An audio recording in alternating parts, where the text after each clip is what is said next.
The date is June 26, 1982, and an Iban farmer by the name of Bujang Anak Pali and his brother Kabir are out looking for shrimp. Bujang is in the water with a rope tied to his waist, which is connected to the boat. Although Kabir is ready to go home, Bujang is not ready to leave and wants more. Even with a burung embuas going by, which is a sign of bad luck for the locals, Bujang tells his brother, "Let's spend a little more time and come back with a bigger catch." As Bujang walks in the river, he steps on a large object. He tells Kabir that it seems like a log. As Kabir was about to respond, a large, thundering sound as though the river had exploded occurred right in front of Kabir along with a large splash of water. Bujang vanishes, and as Kabir explains, "Looking down from the boat, I could see a dark shadow of the monster that was in the shallow waters. I followed the shadow. It slowly began to move with Bujang in its jaws." The monster Kabir saw was a large crocodile with a white back, which he claimed was longer than his 20-foot boat. As it slowly began to inch forward towards the deeper end of the Batang Lupar, I was desperate to sacrifice myself to save my brother. I dived in and began groping in the mud, and seconds later I managed to grapple with the crocodile's spiky tail. Although Kabir made an effort to stop the crocodile by wrapping himself around its tail, the croc continued to move away in the water, and the need to breathe was too much for Kabir to hold on any longer. Once Kabir got back into his boat, he continued to paddle after the large beast, but the crocodile disappeared with Bujang, leaving no trace. The next day, villagers claimed to have seen the large crocodile carrying the body of Bujang in the river.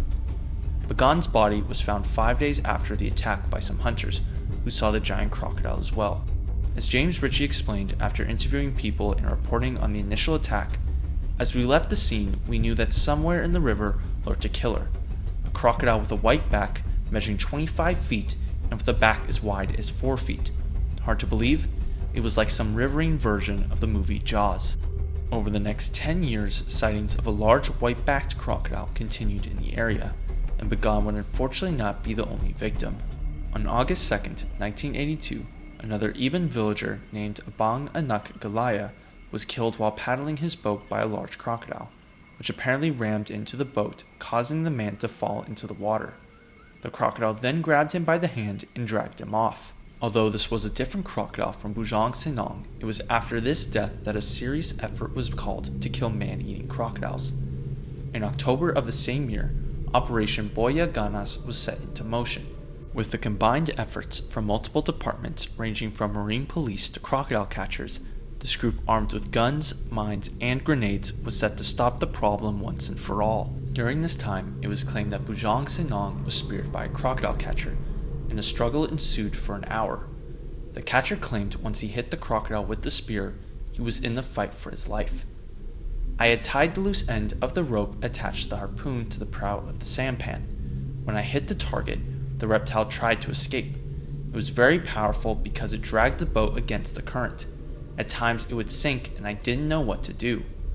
The crocodile refused to come up from the water and dragged the boat with itself as it swam off. It was during this point the spear had dislodged and the crocodile disappeared from its hunter." The hunt for the crocodile continued, but there unfortunately were no results. Still, the news of a large killer crocodile attracted the attention of international journalists wanting to know more about this giant.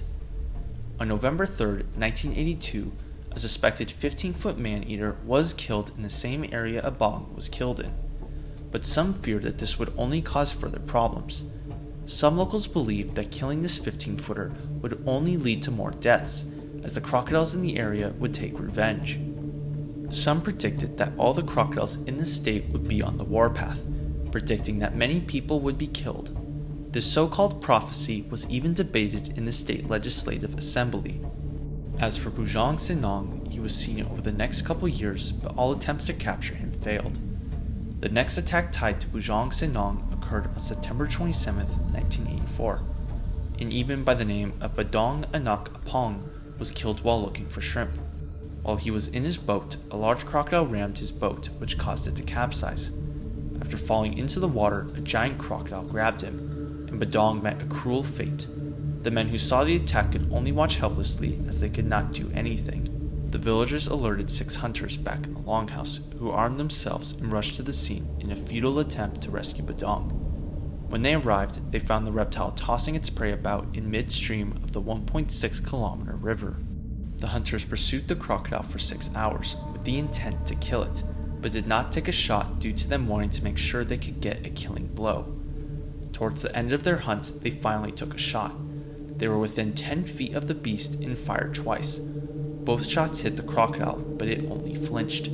The crocodile then sank in the water and disappeared, with a pong in its jaws. One of the hunters, 45-year-old Alik Anak Lakope, stated that the crocodile was at least 7 meters long and had a white back that seemed to be a meter wide. This therefore seemed to be Bujang Senang. After this particular death, the people of Batang Lupar had become worried. Although Bujang Senang would stop his killing spree for 5 years, he was still seen swimming around, making all the locals nervous of when and who the crocodile would attack next. The next unfortunate death would occur on February 20th, 1989, when Barang Anak Tunjing was killed by a white-backed crocodile while repairing his boat in shallow water. Pandi Anak Lai, who saw the crocodile from 30 feet away, stated, "There was a loud splash. A large crocodile reared up from the water and got Bahrain around the waist. I was about 30 feet away when it happened. I froze with shock for what seemed like an eternity while Bahrain held onto the boat with the crocodile pulling in the opposite direction. I was helpless as Bahrain thrashed about in the water. The crocodile then dragged away the dead body and disappeared. It was after this death that an interesting detail rose about this particular crocodile. Tua Anak Tunchun, a 7-year-old resident, believed that the same white-backed crocodile had killed his brother Inchi in 1962. Based on this, it's possible that the crocodile has been killing people in this area for several decades. James Ritchie, in his book about Bujang Senang, compiled a large list of attacks occurring in Batang Lupar or in Sarawak in general, and he stated that at this point in time, Bujang Senang had 12 victims. Beyond these deaths possibly being tied to Bujang Senang, it seemed that a white-backed crocodile was seen for several decades. One report even includes a crocodile with a white back and reddish throat unsuccessfully attacking a hunter in 1978. With all these attacks now tied to the crocodile, Bujang Senang was now believed to be a killer with a long history. With the death of many people starting to add up, many villagers were fearing that this crocodile was not merely attacking for food, but was intentionally starting to target them. It was during this time of attacks that an old legend arose, a tale that many believed was the reason this monster was attacking so many Ibans in the area. Over 200 years ago, a fierce warrior named Simalungun went to the Batang Lupar on an expedition to kill some enemies in a conflict. Simalungun was a warrior not to be underestimated, as he was quite successful at killing whoever stood in his way. However, this was due to him having a supernatural power of invulnerability against weapons. Although no one knew of a way to defeat Simalungun, his enemies knew there had to be a way to get past his powers. In a desperate attempt to kill him, Simalungun's enemies kidnapped his wife and forced her to tell them his secret. Simalungun, who had learned of his wife's capture, rushed over to where his wife was being held captive to save her. At the Batang Lupar River, Simalungun met with his foes, with them holding on to his wife. Although they had released his wife to get to Simalungun, they impaled her with a javelin, and she died before he could even reach his wife. In a moment of rage, Simalungun lashed out at his enemies and a battle took place. As they fought, it was observed that Simalungun's powers weakened whenever he was in the water. With all their might, the group was able to kill the warrior in the river. Simalungun and his wife's body was left to sink in the water. However, this would not be the end of this warrior's journey. Deities who had witnessed his death revived him, but turned him into a large white crocodile.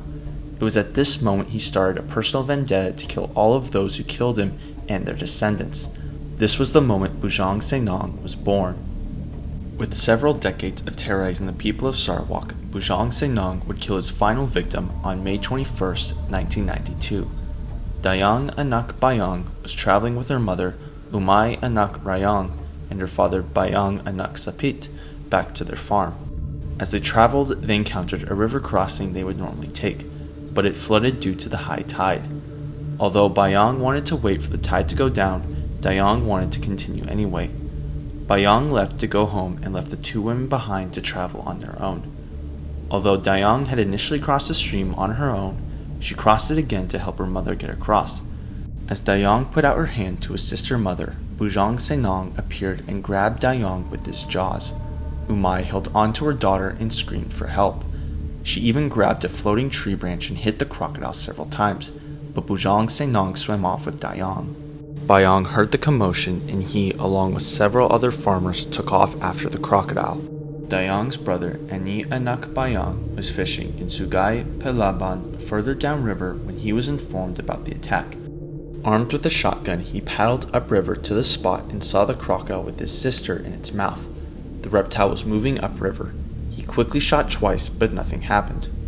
Another neighbor, Mandao Anak Tabor, joined Eni in another boat, and the chase continued upriver. At about 9 a.m., the tragic news reached Rumah Imam, Dayang's longhouse. In the meantime, the chase continued. They lost sight of the reptile, but the pursuit continued. By noon, a total of 26 people gathered to kill Bujang Senang. Armed with shotguns and spears, the group waited where they believed Bujang Senang had hid the body of Dayang. The large group was split into two, with one group along the riverbank looking for the crocodile, and the other group building a fence with bamboo and wood on the lower part of the river. It was during this time that Eni found his sister's body in the river. Although she had a few deep bite marks, the body was still intact. Still, the sight of Dayang's body made her mother faint. 15 minutes after discovering the body, Bujang Senang arrived in the same area. Bujang Senang was so large that the floating debris on the river parted when it emerged. Immediately, Eni, who was barely 3 meters away, fired at the reptile's head and hit its eyes. The crocodile reacted violently and thrashed about before sinking. However, before the crocodile sank, a spear was thrown by Mandao Anak Tabor, which hit the crocodile between its back and stomach. The spear sticking out of the crocodile helped the group track it as it swam down the river. As the crocodile approached the created fence in the river, the group shot at the beast as it thrashed in pain. Bujang Senang at some point was able to break down the fence and escape into the other side of the river. But fate had other plans for the crocodile. A large tree had fallen into the river, blocking the crocodile's path.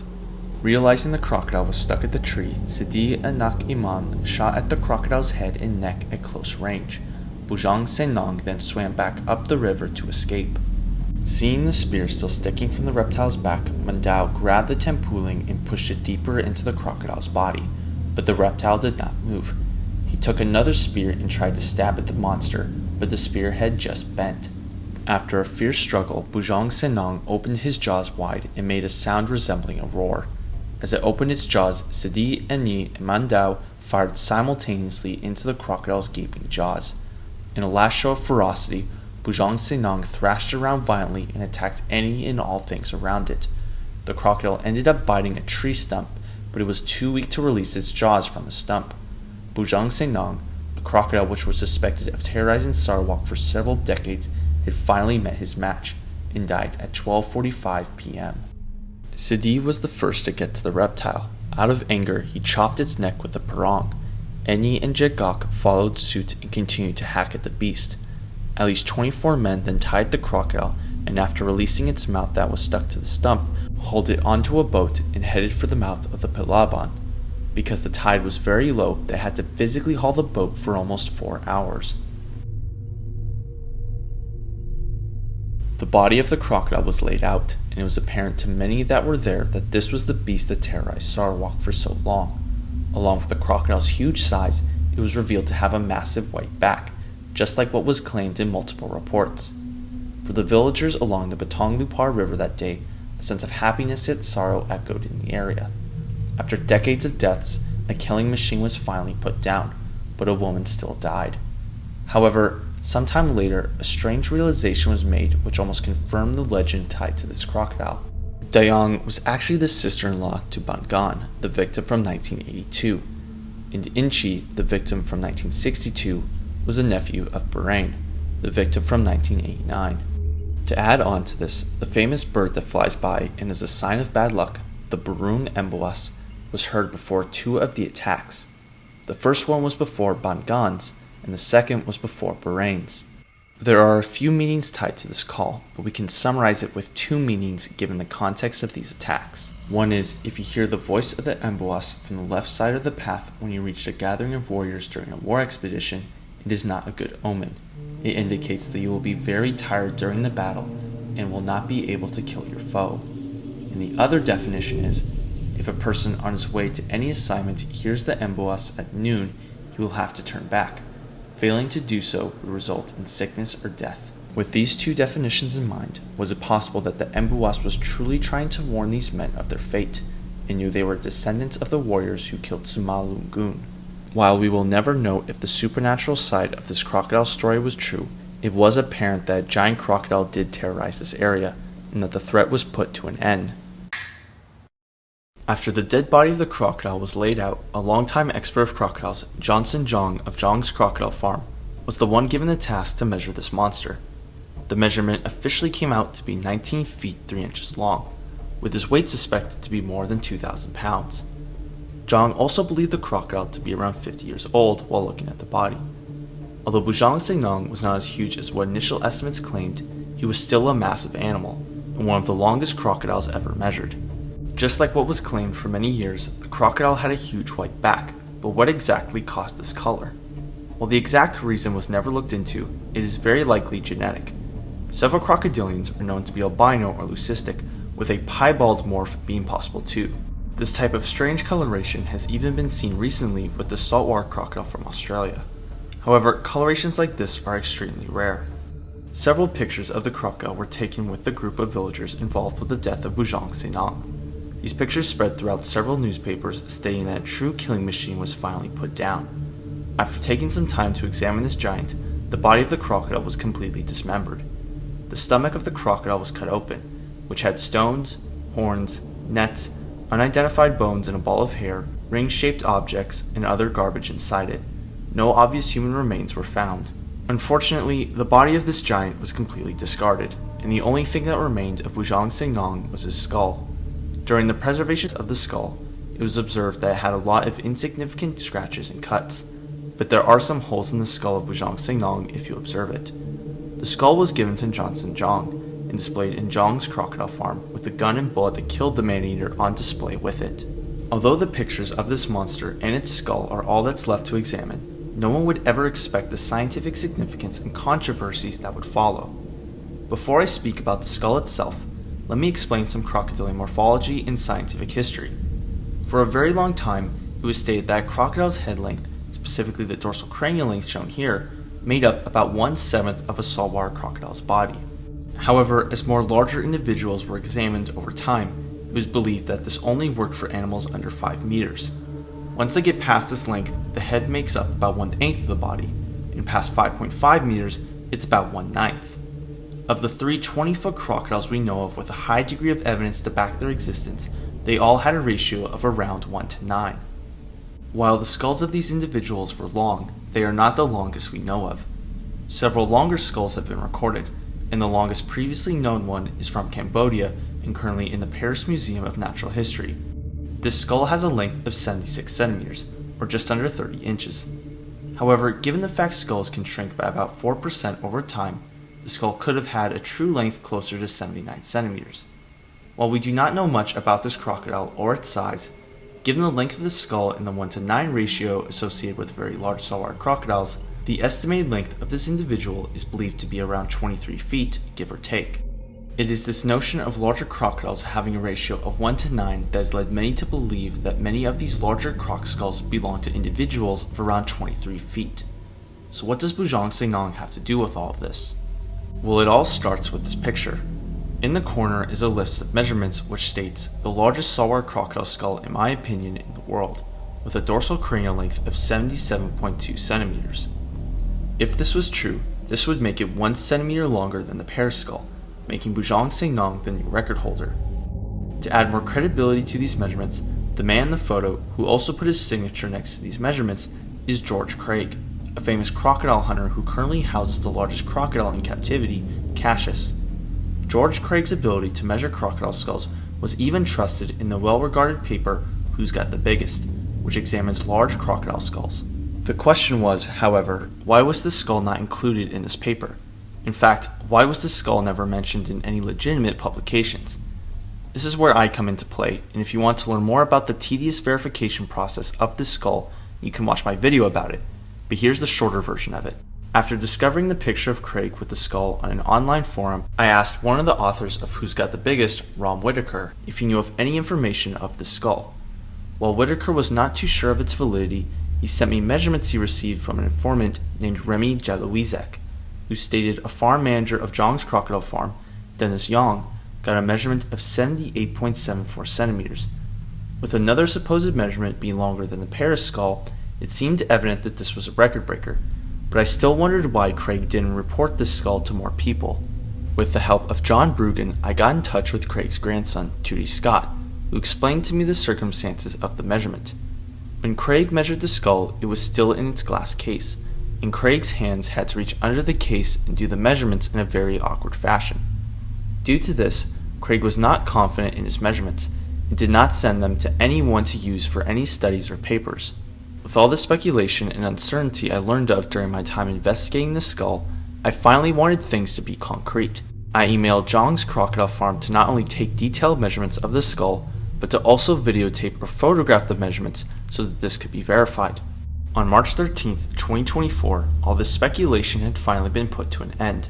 Zhang's crocodile farm released on their social media the measurements of their skull, with the dorsal crane length coming out to be 77 centimeters long. I sent the footage to Rom Whitaker, and he declared it a new record length for a saltwater crocodile skull. After over 30 years of the skull being displayed, it finally got the recognition it deserved. On March 19th, another video was released which gave the following updated measurements of the crocodile's max head width and mandible length. When I contacted the farm manager, Madame Tio, about the skull finally being verified after so long, she stated, "We decided to measure it because we got a few emails asking for its measurements, and I personally think it would be good content for our social media too. The people who are involved in measuring it are me, my boss, Mr. Johnson Jong, and a few others helped." With the skull verified, the head length to total body length ratio, if we take into account the tri-skull measurement and the potential fresh skull length, ranges from 1 to 7.3 to 1 to 7.6. For a crocodile that's over 19 feet long, this ratio is very much different than one would expect. Remember, at this size, Bujang Senang should have a ratio closer to 1 to 9, but he doesn't. Not only that, the fact we know that the longest saltwater crocodile skull comes from an individual under 20 feet makes it more questionable if these large skulls really did come from truly monstrous animals. This is really important information to consider, and Bujang Senang's skull helps us realize that we can't always predict a crocodile's length based on the size of a skull. Either way, after years of speculation and wondering, the true size of Bujang Senang's skull was confirmed, and all speculation concerning this giant was put to an end. Or was it? On April 16, 2024, an article was posted which claimed that by examining the photos, Bujang Senang was missing a section of his tail. If this was indeed the case, his true total length would be longer than what was claimed, but by how much? The author of the post claimed only 13 single-crested scutes were present, and with an average count of 18 for salties, the author believed 20 to 25 centimeters was missing. When I showed the pictures to one scientist, he could not 100% tell if part of the tail was missing or not, but based on the photos that seemed to indicate a missing portion, he thought a foot or more was missing. However, these could be overestimates. After learning about these theories, I contacted Johnson Jong himself and asked if he remembered if part of the tail was missing, and if so, how much was gone. He told me that based on his memory, the tail tip seemed more rounded than sharp like what's normally seen in crocodilians. However, he only believed 3 to 4 inches of the tail was missing. Bottom line, it seems true that Bujang Senang was missing part of his tail at the time of his capture, but not enough to majorly bump his length. However, let's just say he was around 20 feet. That would still indicate a ratio much different from other 20-footers discussed. Bottom line, I think 19 feet 7 inches is the true length we should state for now, as this comes from the man who measured this beast. This would not be the first time the length of Bujang Senang would be disputed. When I contacted croc expert Brandon Sidlow, he told me that a source of his from Sarawak told him Bujang Senang was 5.7 meters long, and that he's heard from others that were there at the time that he was around 5.2 meters long. However, given the length of Bujang Senang's skull, at least the 5.2 meter length seems too small to be true. Also, speaking of Brandon Sidlow, let's talk about the attacks tied to Bujang Senang. Brandon Sidlow runs the Worldwide Crocodilian Attack Database, which focuses on tracking all attacks from every crocodilian species. When discussing Bujang Senang, he told me that he was more skeptical of the attacks tied to this crocodile. He definitely killed at least one person, the person who was killed before he was killed, but it remains unknown how many of the previous attacks he was responsible for, although all of them did indeed occur. It's difficult to say with any certainty. It's possible he was responsible for more, but we will never know. In my personal opinion, reading Richie's book, the following attacks are ones I believe were truly tied to Bujang Senang, other than Dayang of course. This is because all witnesses confidently claim a large crocodile with a white back was responsible for the attacks. But here's something to consider. What if this crocodile wasn't really Bujang Senang? Although many accepted that this was the Bujang Senang that terrorized Sarawak for many years, some did not believe it. Apparently the lack of human remains or apparel in its stomach made some believe that this crocodile wasn't a serial man-eater. One woman even claimed that the white back of this crocodile was painted on with dye. One anonymous letter concerning Bujang Senang after Dayang's death stated, "Bujang Senang cannot be killed by a bullet. Only God can determine his death." Some believe that this crocodile was too small to be the killer. In fact, many locals believed a bigger killer still lurked in the Batang Lupar River, a crocodile said to be bigger than anyone could ever expect. In 1982, the same year Bujang Senang had cemented himself as the man-eater of the Batang Lupar River, sightings of another large crocodile started. Between October 13th and November 9th of that year, a large black crocodile was sighted swimming along the river and thrashing about menacingly. Then, in April of 1984, many locals stated that the white-backed Bujang Senang was constantly seen almost daily together with another equally large crocodile. The size estimates of both these crocs was around 20 feet at the time, but a more shocking claim would come many years later. Shortly after Dayang's killer was put down, a local by the name Pandu Anaklai claimed to have seen a monstrous crocodile in 1989. I have seen a black crocodile which is at least 35 feet long along the Batang Lupar. It emerged the day after Bahrain was killed. Just a few days after Dayang's death, the same supposedly large black crocodile was seen swimming. Rumors then spread that this black crocodile was going to avenge the death of the whiteback killer and kill any and all locals associated with this croc's death. It appears that for some time locals had a separate name for this large black crocodile, Buaya Ekor Kudong, which supposedly had a stumped tail, which is interesting considering that the supposed Bujang Senang that was killed had an incomplete tail. Along those lines, it was believed by some that this larger crocodile was the true Bujang Senang. Apparently, it was reported by some Ibans that Bujang Senang wore a red cape and its body was black, but its wife wore a white dress. So, could that white-backed man-eater be Bujang Senang's wife? The only problem with this thought is that it was confirmed that the white-backed crocodile killed in 1992 was a male. Given all the information about this second giant, I can't help but compare this information to Potol of the Philippines, a supposed 30-foot crocodile that was also said to be very dark in coloration.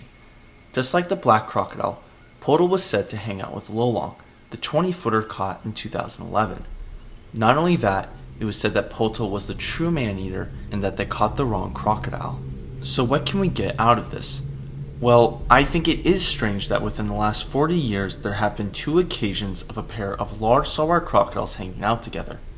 While it is not uncommon for large salties to live in the same river system together, I find it strange that locals seem to say that they are intentionally staying close together. Also, I find it interesting both Potol and this black crocodile are said to be very dark in coloration. Perhaps if these 2 crocodiles are indeed freaks of nature and are gargantuan, we can expect other enormous crocs listed throughout history to look this way too. However, I think the big takeaway here is that even though a large crocodile was caught in both stories, locals stated a bigger crocodile was still out there. While this could be true, I think it's just locals for one reason or another refusing to believe that the respective crocodiles caught were the real man-eaters. However, I will say that I believe the story of Potol more in the sense of him being the true man-eater, as his story is more uniform in details, while this black crocodile's details vary more. The 30-foot claims also seem more exaggerated, and will need much more evidence if we are to consider them seriously. Bottom line, no matter how we look or examine the incidents that took place in Sarawak, a truly giant man-eater with a white back was killed. Bujang Senang is an example of a legend blending with reality, and that's why his legacy lives on to this day. There is so much fact and belief mixed into this story that it is hard to deny the strangeness of this crocodile. The story of Bujang Senang, while not as well known as Gustav or Lolong, is still one that will live forever. Beyond the skull being preserved, a large statue of the whiteback killer exists in Sarawak, and the crocodile was so popular that a rock group even made a song about the legendary beast. While his legacy is still one filled with mystery, Bujang Senang proves that monsters do exist, and that living with these ancient predators can be a struggle to the locals that live with them. Only time will tell if the myths tied to this crocodile become reality. To learn more about the animals you just saw, buy my book, What We Get Wrong About Crocodilians. It examines claims of giant crocodiles, a World War II massacre, their regenerating tails, alligators and sewers, their record land speeds, and more. The book looks at a variety of subjects many people, including experts, get wrong about these animals, and I desperately wanted to dispel the myths that have persisted so long. Buy What We Get Wrong About Crocodilians in physical or digital formats. Link in bio, comments, or description to buy.